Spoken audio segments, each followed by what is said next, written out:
एकच minute. Okay का अखेर आज न्यायालयाने वाल्मिक कराड व त्यांच्या गँगच्या विरुद्ध आज आरोप निश्चित केलेले आहेत. दिनांक 9 डिसेंबर 2024 रोजी संतोष देशमुख यांचा कट करून संगनमताने आरोपींनी खून केला आणि त्याचप्रमाणे यातील काही पुरावा नष्ट करण्याचा प्रयत्न केला. याला कारण म्हणजे वाल्मिक कराड याला जी खंडणी जो मागत होता ती खंडणी अबाडा कंपनीकडनं मिळण्यास अडथळा संतोष देशमुख यांनी केला. याकरिता त्यांचा खून करण्यात आला अशा रीतीचा सरकारतर्फे आम्ही आरोप प्रस्तावित केला. न्यायालयाने आरोप त्याप्रमाणे आज निश्चित केले.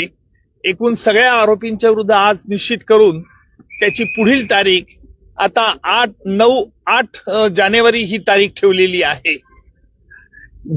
आजही आरोपींतर्फे पुन्हा हे आरोपी निश्चितची सुनावणी लांबणीवर टाकण्याचा प्रयत्न झाला.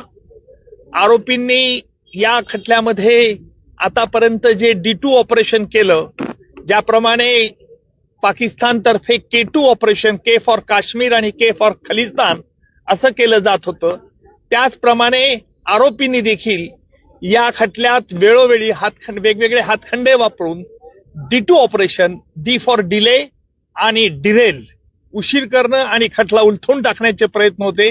त्याला आज आरोप निश्चित झाल्यामुळे या प्रयत्नांना चाप बसलेला आहे आणि यापुढचं सुनावणी, यापुढे जी 9 तारखेला सुनावणी आहे त्यामध्ये सरकारतर्फे कागदपत्र ज्यांच्यावरती प्रॉसिक्युशन भिस्त ठेवत आहे ती कागदपत्र आरोपीला मान्य आहेत किंवा अमान्य आहे याच्याकरता विचारलं जाईल. त्याच्यानंतर साक्षीदारांची यादी दिली जाईल आणि प्रत्यक्ष पुराव्याचं काम लवकरच सुरू होईल. आरोपींच्या वतीने वारंवार वकील बदलले जात होते, त्याबद्दल देखील आज कोर्टाने नाराजी व्यक्त केली. काय नेमकं त्यालाच आम्ही आज आक्षेप घेतला की आरोपींतर्फे जे वेळोवेळी वकील बदलण्याचा त्यांना अधिकार आहे, नाही असं नाहीये, परंतु वेगवेगळ्या 30 कारणं ही पुन्हा पुन्हा न्यायालयापुढे मांडण्यात येत होती. म्हणून आम्ही न्यायालयाला विनंती केली की न्यायालयाने यापूर्वी देखील या त्यांच्या म्हणण्यावरती त्यांचं म्हणणं ऐकलेलं आहे, त्यामुळे न्यायालयाने यावरती निश्चित प्रकारचा आदेश द्यावा. त्याप्रमाणे निश्चितपणे आज न्यायालयाने प्रत्येक आरोपीला विचारलं, तुमच्या विरुद्ध हे आरोप ठेवण्यात आलेले आहेत. सगळे आरोप तुरुंगातच होते. आरोपींनी आरोप मान्य नाही असं सांगितलंय आणि न्यायालयाने त्याकरता ते रेकॉर्ड जेलमध्ये पाठवण्यात येईल आणि जेलमधून त्यांची स्वाक्षरी झाल्यानंतर पुन्हा खटल्याच्या कामाकरता सुरुवात होईल. मात्र हे संपूर्ण प्रकरण फास्ट ट्रॅक वरती घेतलं जाईल, फास्ट ट्रॅक वरती चालेल. आता आपण बघितलं असेल की आज आरोप निश्चित करण्याकरता किती महिने वेळ लागला.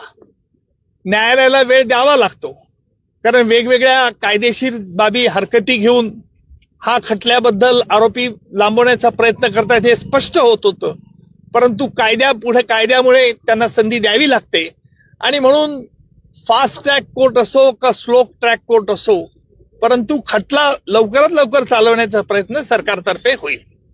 मात्र मान्य कोर्टाबरोबरच हायकोर्टामध्ये देखील हे आरोपी गेलेले होते आणि तिथून देखील स्थगिती आणायचा प्रयत्न केला होता. स्टे मिळण्याच्या अनुषंगाने प्रयत्न करत होते.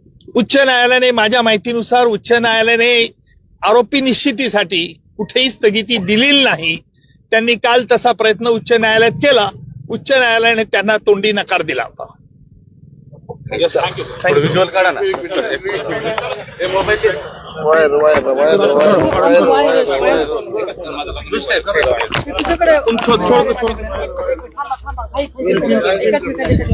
छोड़